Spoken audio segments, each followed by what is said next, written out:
Good day everyone. We are the students from BSEE 3A. Today, we are going to discuss about photovoltaic system.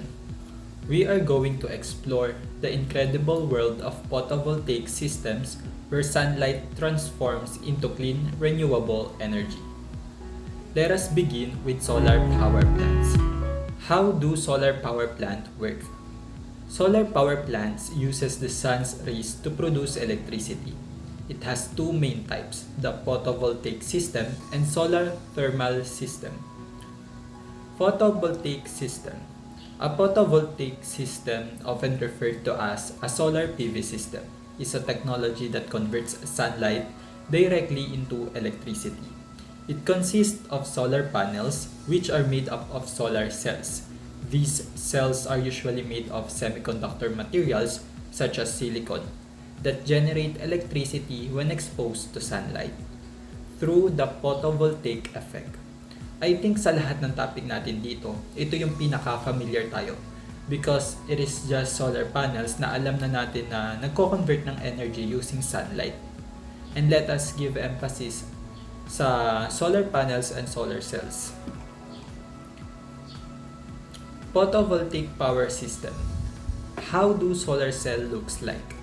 Pag nakakakita tayo ng solar panel, meron tayong nakikitang color black and color blue.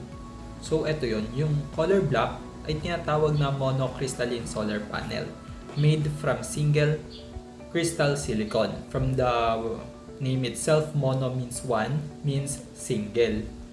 It has higher efficiency due to the purity of the silicon crystal, more expensive to produce, better performance in low light conditions, space efficient, making them suitable for rooftops with limited space. Then, yung kulay blue naman, tinatawag siyang polycrystalline solar panel made from multiple silicon crystals. Sa name ulit niya, poly means marami, multiple. Slightly lower efficiency compared to monocrystalline panels, less expensive to produce, typically larger in size for the same wattage, slightly less efficient in low light conditions compared to monocrystalline panels. To answer this question, let us first study the components of solar cell. On the top layer, it has aluminum frame, tempered glass, encapsulant EVA, solar cells, encapsulant EVA, backsheet, and junction box. Ito yung other components naman niya. We have glass, anti-reflection coating, metal grid, N-type and P-type silicon, then metal plate. Let us start on the first thing that is happening inside a solar cell when sunlight strikes it. So for maximum efficiency, dapat makapag-absorb ang solar panel ng maraming energy sa abot ng kanyang makakaya. Dahil kapag marami siyang na-absorb, of course marami siyang maisusupply. Pero around 5% ng energy from the sun is already lost dahil sa reflection na nangyayari once it hit the glass, na kung saan ito yung top layer ng solar panels. So to avoid further losses of sun's energy upon entering the glass, this is where the anti-reflection coating comes into play.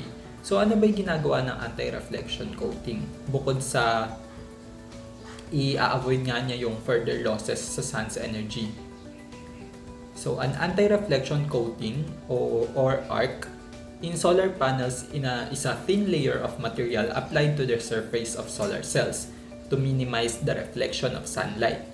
When sunlight hits the surface of a solar cell, which is the glass, some of the light is reflected back, leading to energy loss. So nagre-reflect lang pabalik.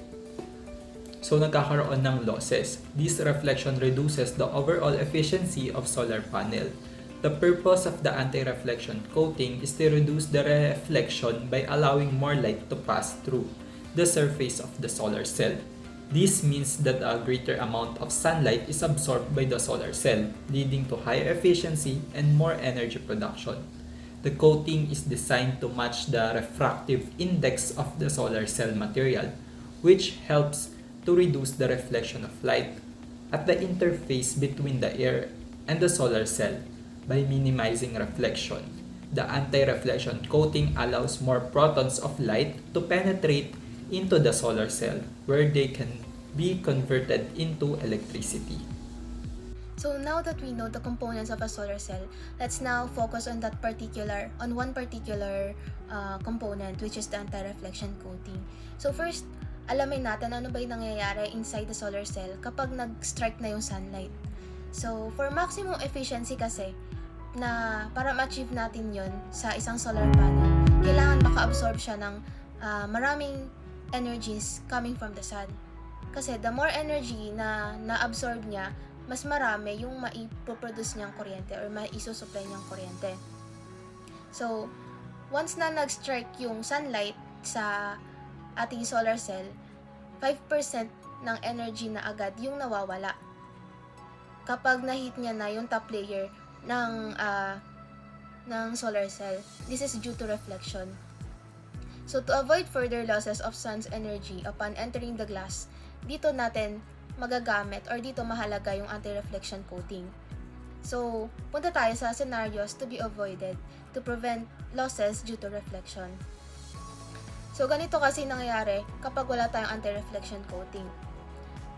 First, the waves are aligned or in phase. Nakikita niyo sa picture na once na nag-enter yung sunlight sa ating solar cell, it will, two scenarios to, it will bounce back na naka-align siya. And yung isa naman, once na na-hit niya yung bottom, magba-bounce back ulit siya. Some okay. Some of the energies will bounce back at magkakaroon ng losses. The number 2 scenario is yun, ganun din, pero the waves are misaligned or out of phase. That is why the anti-reflection coating is very important in a solar cell. With the right amount of coating, the reflected energy can be minimized if not totally cancelled.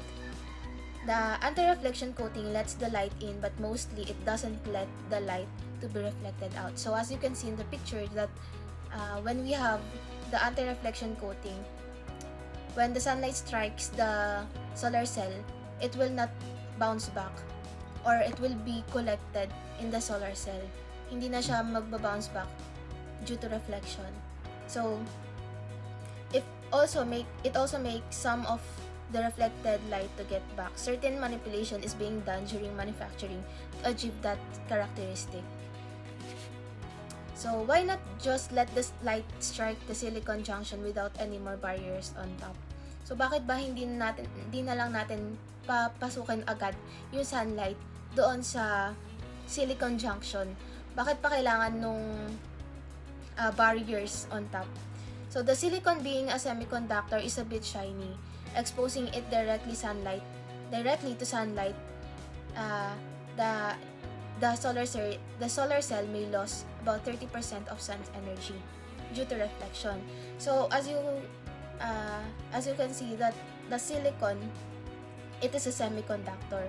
So a semiconductor is a shiny material. So yun nga iniiwasan natin, di ba? Yung kapag nag-strike yung sunlight sa ating solar cell,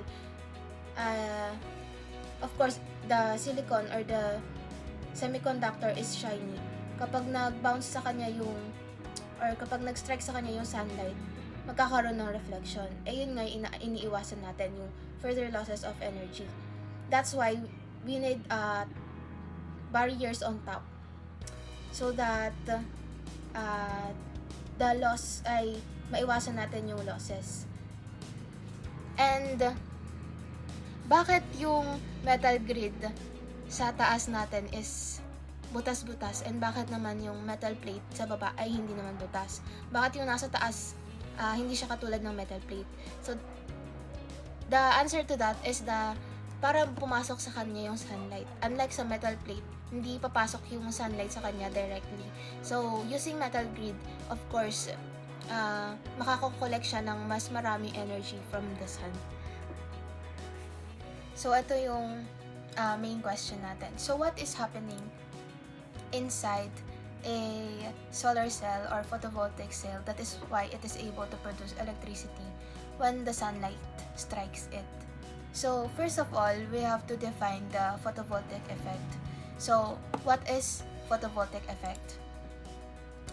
So the photovoltaic effect is the generation of voltage and electric current in a material upon exposure to light.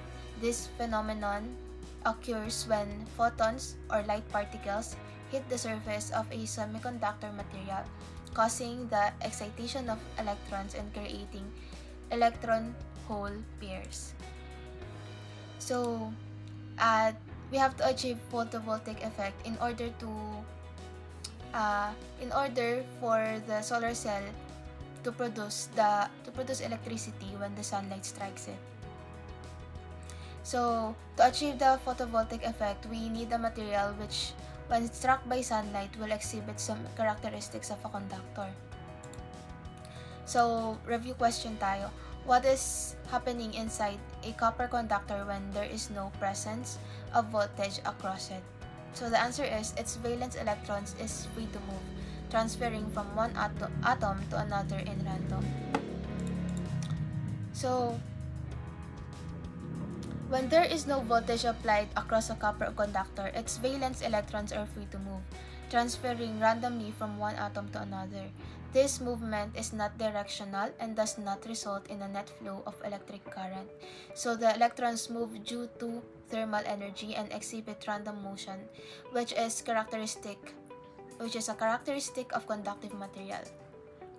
So in summary, the photovoltaic effect is in a solar cell involves the absorption of sunlight, which excites the electrons, so creating electron to hole pairs. So these pairs are then separated by the internal electric field, resulting in a flow of electric current when the cell is connected to an external circuit.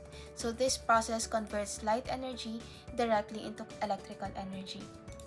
So we will further discuss this in the next presenter. So now let's move to the photovoltaic effect. So ano nga ba ang photovoltaic effect?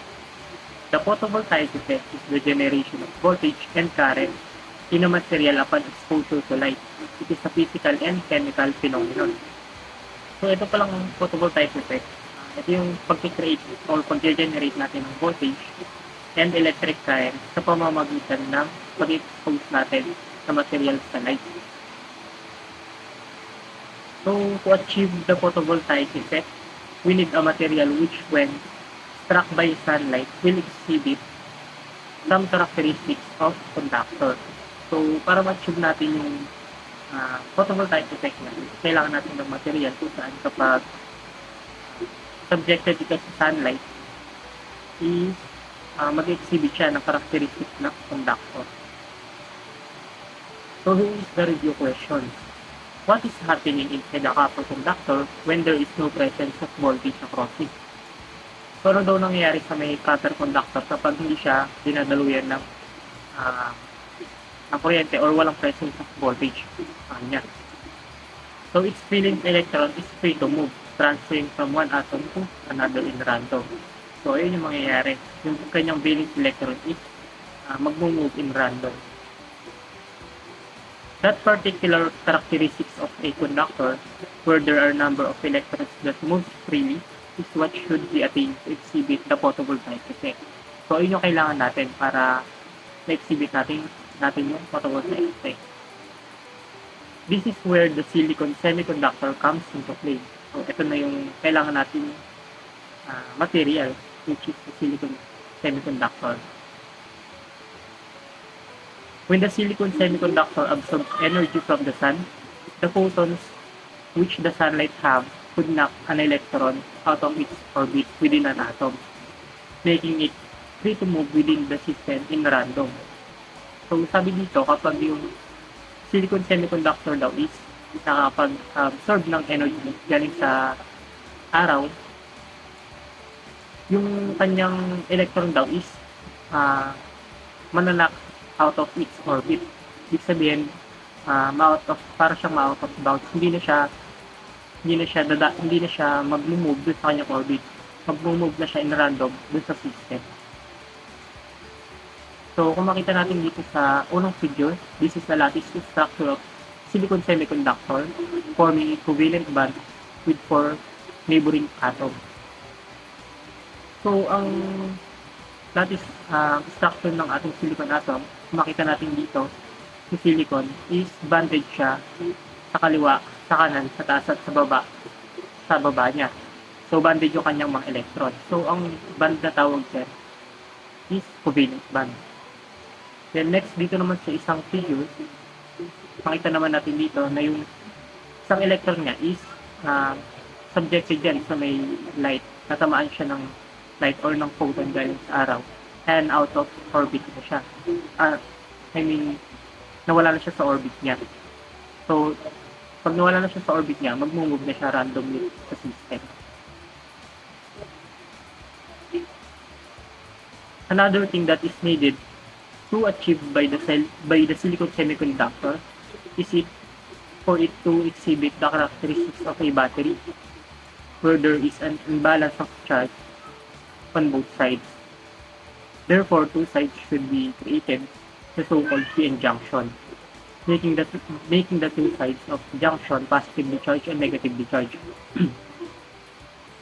Pure silicon is not enough to achieve this, so hindi daw siya enough.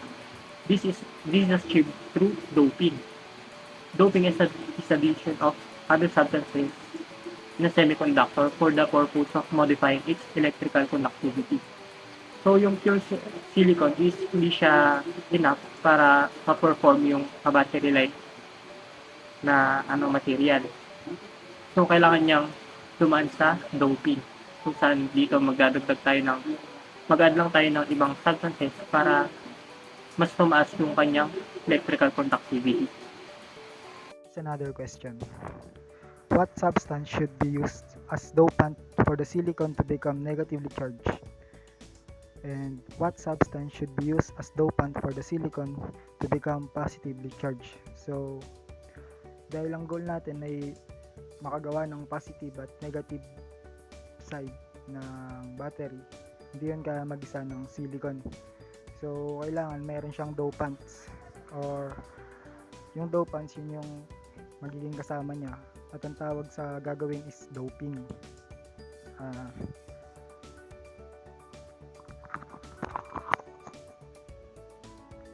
Kapag gagawa tayo ng negative side, kailangan alam naman natin na mas marami dapat ang electron, at kapag positive side naman is mas madami dapat yung proton.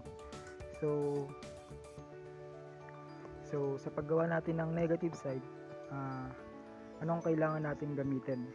Kailangan yung mas malapit na characteristic kay silicon. Kung ang silicon ay may number 14 na atomic number, so ang gagamitin natin is si phosphorus, dahil siya yung may mas malapit na characteristic kay silicon. Ang atomic number ni silicon ay 14 at yung atomic number naman ni phosphorus ay 15. So, ang valence electron ni phosphorus ay 5. Ang valence electron naman ni silicon ay 4 lang. So, dun sa lattice structure, makikita natin na nakadope yung phosphorus dun sa silicon. So, merong 4 na katabing silicon yung phosphorus. Yung phosphorus ay nakapagitna. Yung apat na valence electron is magdo-dope doon sa katabing silicon ng phosphorus. So, may isang matitirang electrons doon sa loob. Kaya, yun ang magiging dahilan para maging negative charge yung, or maging negative side yung, o magkaroon tayo ng negative side. Doon naman sa positive side is makikita natin na dun sa may table of elements, mas malapit yung aluminum dun sa silicon, pero mas mataas yung kanyang, o mas malaki pa yung aluminum, kaya hindi pwede yung gamitin. So, ang gagamitin natin na mas malapit pa ang characteristic is si boron. Si boron ay merong 3 valence electron At si silicon ay meron ng 4. So, yun ulit, magkakasama ulit sila sa lattice structure. Nakapagitna ulit si boron, tapos may 4 ulit siyang katabing silicon. So, dun sa valence electron, dahil 3 nga lang yung valence electron ng boron, 3 lang yung madodope niya sa katabi niyang silicon. And may matitira dun na isa na sa isang silicon side na walang madodope. So, yun yung tinatawag na hole or positive. So, kapag konti yung electron, ibig sabihin mas marami yung protons, kaya makakabuo tayo ng positive side. So, ang sagot dun sa tanong natin is, on the N-type side, phosphorus is being used as the doping materials, while on the P-type side is boron. The p-n junction, since there is the rush of electron from the n side towards the p side, the charge of two sides will be reversed, making the boron p side become slightly negative and the phosphorus dope n side is slightly positive. So, ibig sabihin lang nito sa Tagalog, kapag yung mga electron mula sa n side na may phosphorus ay dumaloy patungo sa p side na may boron, yung mga p side ay nagiging bahagyang negatibo dahil sa pagdagdag ng mga electron. Samantala sa n-side naman ay nagiging bahagyang positibo dahil sa pagkawala ng mga electron. Depletion region. This rush of electrons will quickly form a barrier between the two sides called depletion region. In here, equilibrium is being reached, then electron stops flowing. An electric field is definitely created. The silicon junction is now exhibiting a characteristic of a battery. So, sa Tagalog naman ito, yung pagdaloy ng mga electron mula sa n-side patungo sa p-side ay bumubuo sa depletion region. Humihinto yung pagdaloy ng mga electron sa equilibrium at nakakabuo dito ng isang electric field. Sa silicon junction naman ay nakakaroon ng katangian ng isang battery. Kapag ang sikat ng araw ay tumama sa n-side ng isang silicon junction, ang enerhiya mula sa liwanag ay pumapasok sa depletion region nito. Ang enerhiyang ito ay naglalabas ng mga electron mula sa kanilang mga band na nagre-resulta sa pagbuo ng mga pares ng libreng electron at holes. Ang electric field sa loob ng depletion region ay nagtutulak sa mga pares na ito upang gumalaw. Ang mga libreng electron ay pumupunta sa n-side habang ang mga holes naman ay inutulak papunta sa p-side. Ang prosesong ito ay nagre-resulta sa mas mataas na konsentrasyon ng parehong libreng electron at holes sa kanilang mga bahagi na nagdudulot ito ng pagbuo ng boltahe at kuryente na mahalaga para sa pagpapatakbo ng mga solar cells.